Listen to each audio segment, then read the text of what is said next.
she thought she had some sort of mental illness and was incapable of doing anything at all. The letters, if I was reading a long text with loads of letters, it would just look like Chinese. It was just so many letters would be in front of me that I couldn't picture it. When you tell someone they're no good and they're stupid, after a certain length of time, they don't even think they might be, they know they are stupid. Nachwuchsleiden vor allem Frauen, die ihre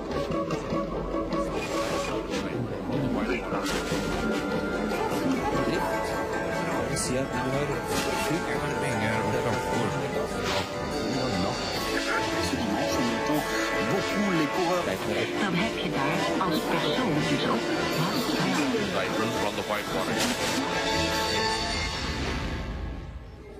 In 1971, Jackie Stewart became Formula One world champion for the third time. Today, he's still at the top of the sport, running his own Formula One racing team. Never before have people moved around Europe so much or so often for their work or for an improved quality of life. But it can be costly, particularly for children who may have a learning disability called dyslexia. For them, it may turn out that they can never capture that new language because it's difficult to comprehend information in the traditional sense normally used within the educational system. It can be extraordinarily damaging to a young person, totally frustrating, and can wreck their lives. Now, I'm a dyslexic. I've managed to survive in life because I've been able to get round the problem. It's never stopped me from doing the things that I've wanted to do. And for young dyslexics, with help, they can go far, and sometimes even faster than the other folks. This is a program about language shock, about what can happen when children with dyslexia have to learn another language. Déjà est sorti de sa chambre. The children in this Belgian classroom are of average intelligence and ability, but, like Jackie Stewart, they have dyslexia. Il était une fois et une petite souris blanche. They attend this special school with smaller classes and specially trained teachers because their brains work in a subtly different way to the rest of us, making it much harder for them to learn. Dyslexia is not an illness. It's a learning difficulty which makes all aspects of dealing with language, especially written language, very much harder. It is now known to be a genetic condition which dyslexics inherit from previous generations of their family. In one way, these children are the lucky ones. Their problem has at least been recognized. Just think what it's like for the child whose dyslexia has not been identified. The following imaginary scene could have been set in almost any school anywhere in Europe. Mark, what are you doing? Nothing. I mean, thinking. Thinking. Is this what you've done? All right, break. Put your caps on your pens and leave quietly. Not you, Mark. Start again. And this time, a little more effort and a little less daydreaming.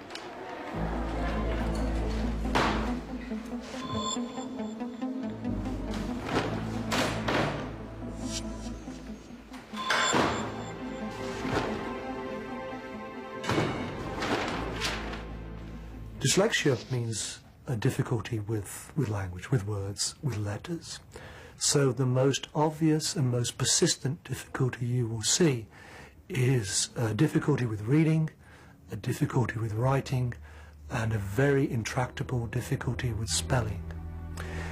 You'll also see some difficulties with memory, particularly for things that are sequences, so days of the week, months of the year. Their memory will be poor, their personal organisation will be poor in almost every circumstance. To someone with dyslexia, the letters and words on a page might move around, merge with each other, flip or invert, so that D becomes B, or P, or Q. If you imagine that a child in a school is having to deal with written material all the time, reading it initially probably more than writing it, but it's a constant ongoing part of their life, they will underperform, and they will know they're underperforming in everything they do. So their self-worth will be falling all the time. Their peers will underrate them. They will lose a lot of credibility with staff who will also underrate them. So that effect on their self-concept will be quite devastating in most cases. I'm amazed how many children survive. Elena Del Arbol is one of the survivors. Today she studies painting at a London art college, but she grew up and went to school in Belgium, and her school days were made a misery and a waste by her dyslexia, and the fact that until she was 14, it went completely undiagnosed. It was very frustrating. I mean, I just couldn't seem to write, or I couldn't seem to read a sentence properly. I mean, I could just about read it, but I couldn't comprehend it. It took me much longer to write essays or to learn things. I used to work twice as hard as the other kids. I couldn't seem to learn, I couldn't seem to write properly, and all the kids could. I never understood why. I think I just thought that I was stupid. Come on, Mark. Look, this is there, T-H-E-R-E. And this is 3, T-H-R-E-E. They're not the same, are they? How many times have I told you? A lot. So why do you keep making the same mistake? I don't know. I must be stupid. Settle down there.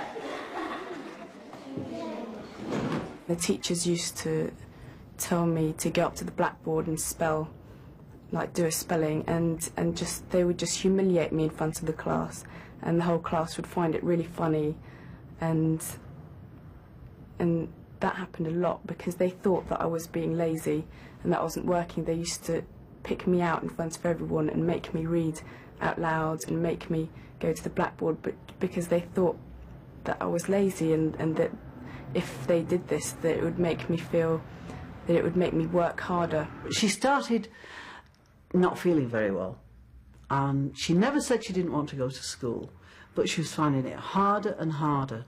And it wasn't until much later, very recently in fact, she's nearly 20 now, when I realised what humiliation and bullying she was being subjected to at school. Hey, Mark, come here. Or is it there? Hey, what are you doing here? That's not there, that's 3.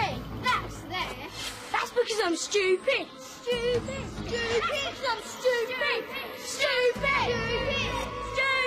Stupid. Stupid. Stupid.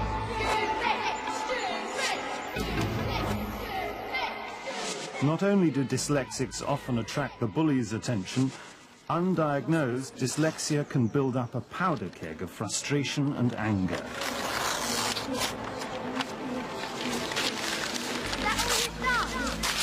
Pay attention. Stop.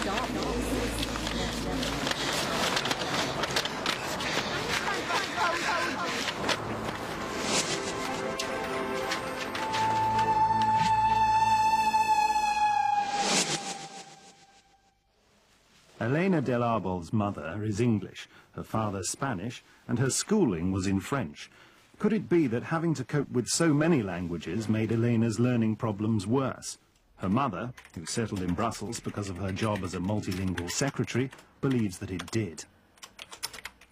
Elena would do things like she would say, "Oh, my foot," or "Oh, my ankle." And of course, there were 3 or 4 languages going round the table in our house, and everybody thought it was quite funny, and she used to laugh as well. But I realised as time went on, somehow it wasn't right. Because dyslexia is a problem in the way our brains process language, having to process a second or third language puts a huge extra strain on the dyslexic child's ability to learn. The difficulty with absorbing the patterns of language and the hard work they have to put in to master the rules of English, which are very difficult. And then they're faced with another language which has different rules and different patterns. So they then have to try and learn those, which will interfere then back with the rules they've worked so hard to learn in the English language or what other language they've worked in. So there's a great potential for confusion and, of course, for not succeeding. And in not succeeding in something is in itself a big problem when you're learning, because you're not encouraged to continue trying. The learning difficulty that Elena suffers from is believed to affect up to 1 in every 10 people. Dyslexia is found in every country and every language. Hundreds of thousands of children growing up and going to school amidst a new culture and a new language. Nowhere has this trend gone further than in Brussels.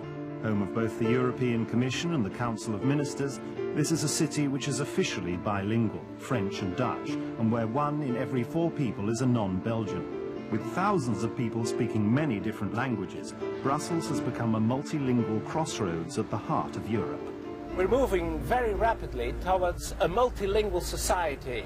I mean, you need more than 1 language, apparently, in Europe to survive, due to the fact of migration, due to the Maastricht opening of Europe, which makes people move, change places, which means changing languages at the same time. So Europe is not really prepared for that multilingual education yet.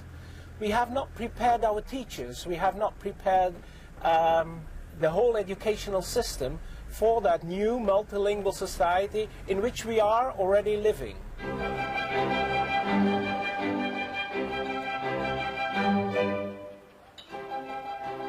Paolo Capaldi and his family have lived in Brussels for 15 years, but Italian is still their native language, and that's the language the Capaldis mostly used at home.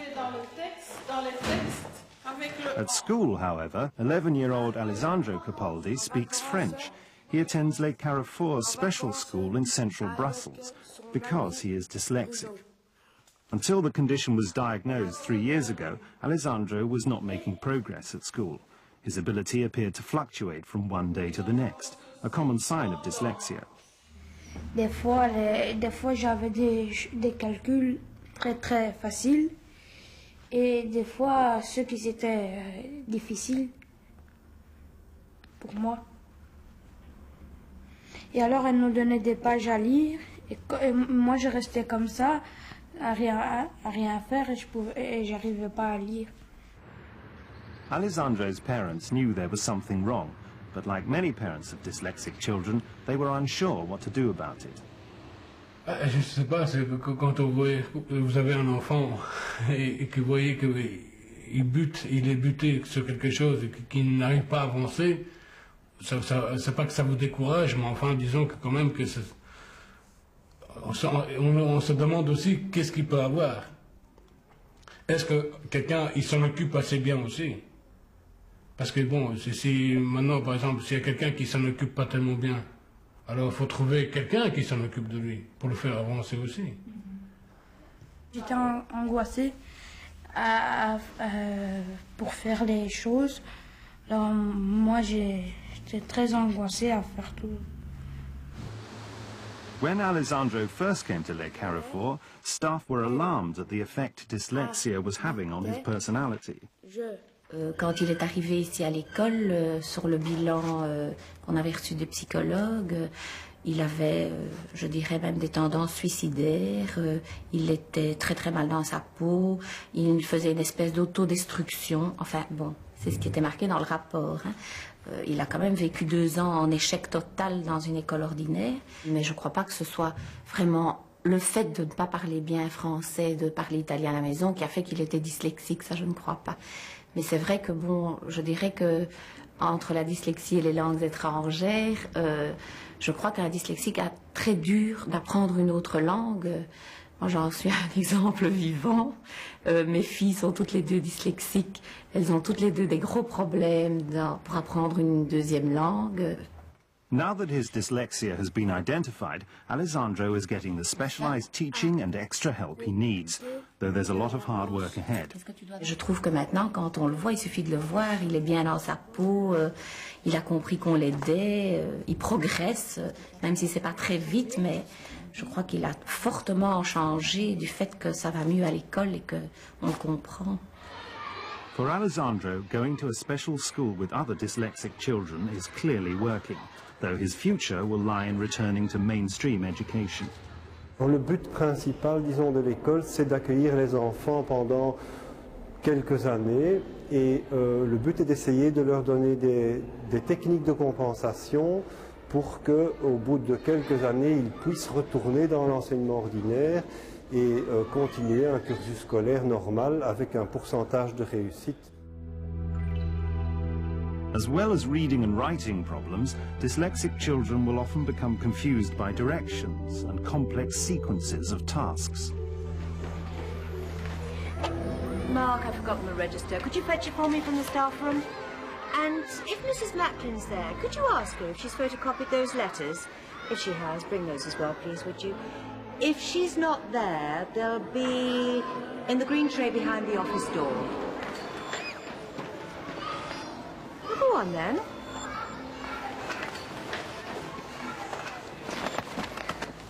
Mark, where are you going? The staff room. You know where the staff room is, don't you? All right, that's enough. That way. Go on, then. Never mind, Mark. Somebody else can go. Me, I'll go. All right, Andrew, off you go. The rest of you inside. You too, Mark.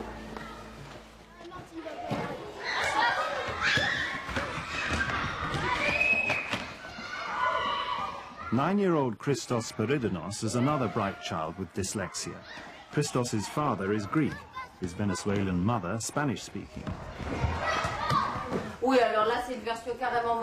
Here at the European school in Brussels, Christos is being taught in French. Teachers first noticed that Christos was seriously behind in both reading and writing 3 years ago, in his first year of primary school. He now has regular one-to-one sessions with a speech and language therapist. Certainement. Je pense que dans un premier temps, le multilinguisme a généré chez lui des troubles du langage, puisqu'il parlait le grec avec son papa, il parle l'espagnol avec sa maman, et le langage de la famille qu'on véhicule comme ça globalement, c'est le français, mais donc c'est un français un petit peu grec pour papa, un peu espagnol pour maman, donc ce multilinguisme a généré chez lui un retard de langage sur lequel est venu se greffer cette dyslexie et les troubles d'apprentissage. Et je pense qu'effectivement, ça a une relation assez directe. La playa. Okay. Porque yo no tengo nada previsto para el domingo. For a long time, Christos's father was completely unaware that there was a problem. Moi, j'étais très étonné de voir qu'il avait des problèmes. Et vous savez, bon, il est très difficile d'accepter. Dans un premier temps, on a des réactions assez négatives avec les enfants. On est dur avec eux. Et puis, on n'a pas appris à leur apprendre. C'est un travail. On n'a pas appris ça. Et j'étais assez dur avec lui, et je le poussais, mais bon, ça ne donnait pas de fruits, de résultats. Christos's father now recognizes that his son's difficulties were greatly complicated by having too many languages in his life. Donc, ce que je dois dire, c'est que nous ne savons même pas nous-mêmes dans quelle langue nous pensons, quoi. Et je crois que c'est ce qui a un peu posé des problèmes à Christos, quoi. Parce que je pense qu'il faut qu'il ait au moins une langue... comment vais-je appeler, une langue de base autour de laquelle il peut tourner. C'est à à quoi on veut arriver maintenant. Luckily, Christos and Alessandro are now both getting the help they need to overcome their dyslexia. But across Europe, many other children are being left to cope alone because their dyslexia goes undiagnosed. Provision for identifying and helping dyslexic children is uneven across the countries of the European Union. In Brussels, children whose learning difficulties have been noticed are often referred here to the neuropediatric department of the Erasmus Hospital. Alors, quand l'enfant arrive, donc la première chose que l'on fait, c'est de prendre connaissance de son passé, c'est-à-dire que nous faisons une anamnèse en compagnie des parents. Alors, quand cette anamnèse est terminée, je travaille généralement en individuel avec l'enfant, donc je fais passer des tests individuellement. Therapists test the children's memory, their awareness of time and space, their spoken language, spelling and numeracy skills. Once assessed, children with dyslexia can either be given extra help in their regular school or referred to a special school like Les Carrefours. But it's the ordinary classroom teacher who is the front line of defence against the damage done to young lives by dyslexia. At present, they receive little or no training in the symptoms and management of the condition. Yet unless teachers are on the watch for the warning signs, the children at risk will never get referred for diagnosis. So, what are the warning signs? There will always be difficulties with written language, writing, certainly spelling, and usually reading. There will often be difficulties in maths, especially absorbing signs and patterns, such as multiplication tables, problems with short-term memory and organization, and difficulties following directions and complex sequences of tasks. There will also sometimes be difficulties with spoken language, problems in judging distances and spatial awareness, and confusion between left and right. Knowing that dyslexia is the source of a child's problems is halfway to finding ways around them. Dyslexic pupils can succeed at school, they just need different kinds of teaching. One of the words that frequently, or one of the phrases that frequently occurs when people talk about teaching dyslexics is the phrase multisensory. In other words, you're trying to present an information that goes into the brain through more than one channel. If you can make it so that a child can see what they're doing, they have some visual input, they have some hearing input, and maybe some kinesthetic, some feeling output, some tactile output, then obviously you're increasing the chances of the learning going into the brain. There are quite a lot of well-defined courses that means you can achieve really normal successes with these children. They should be able to perform on a level with their peers in virtually every sphere, except maybe perhaps spelling and writing. But even there, with new technology, that's becoming an increasing possibility of success. Techniques for teaching children with dyslexia include multisensory teaching using touch, movement and colour as learning channels in addition to hearing and sight. Repeating and reinforcing new information several times before moving on. This is known as overlearning. Helping children to do what they can and praising them when they succeed rather than putting them in situations where they will fail. And use of computers to help dyslexic children over the hurdle of producing text. Of course, it's parents who know their children best, but the signs of dyslexia are far from obvious. Children often cannot explain what's wrong, and parents sometimes don't understand. Look, if this is 115 here, then it can't be 115 here, can it? We've been over and over this. You're just not trying. I am. I am. Look, there's no more time to do anything now. I just have to ask Mrs. Carter to explain it to you again, and this time, pay attention. But, Mum... Okay. Don't worry. You'll get it. What parents should be on the lookout for is a child who is badly organised, a child who has a poor self-image, a child who is not happy in school, maybe the class clown. They should look out for a child who has a short-term memory problem. If you give them too little instructions to do, they'll only remember maybe the first one. They might not remember the second one. And you should certainly look out for a child who has difficulty in spelling and writing and probably reading, but very definitely in the spelling and writing area. These children definitely are cases to be worried about. Across Europe today, there's a growing awareness that whatever the benefits of European integration, it may be having an unforeseen effect on children with dyslexia. Of course, many families do have to move from country to country.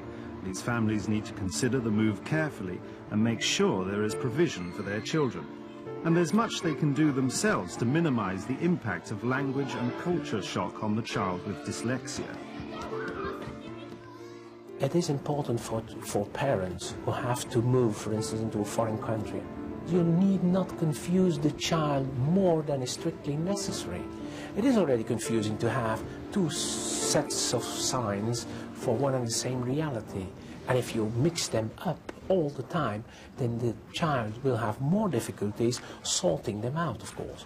Whereas if you stick to the old dictum, one person, one language, une personne, une langue, then I think you are on a safer ground for balanced bilingualism. So, the advice to parents moving into a multilingual environment is: have a positive attitude to both your own and the host country language and culture. One language should ideally be dominant. For example, you might use the mother tongue at home and leave the new language to school. One person, one language. Try not to mix up the languages when speaking to your child. And if you are worried that your child may be dyslexic, get help early. Dyslexic children and their parents should know a few things. They should know, first of all, that they have a problem. But it's a problem that can be helped. They can't absolutely cure it. They'll always have it. But they can be taught to manage it. If I'd had special dyslexic teaching from the beginning, then I would have saved a lot of time, because I didn't actually learn anything until I came to England and had special teaching. It took many wasted years for the source of Elena del Arbo's learning problems to be understood.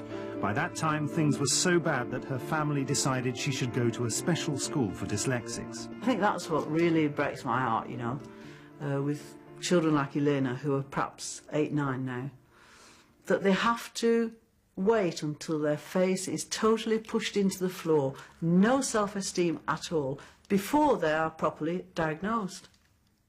If they'd noticed that I was dyslexic from the start, I wouldn't have had to have gone through all what I did and all the humiliation from the teachers and the other kids. We need really to allow every child to reach his true potential, or at least give them the option to reach it within our educational systems.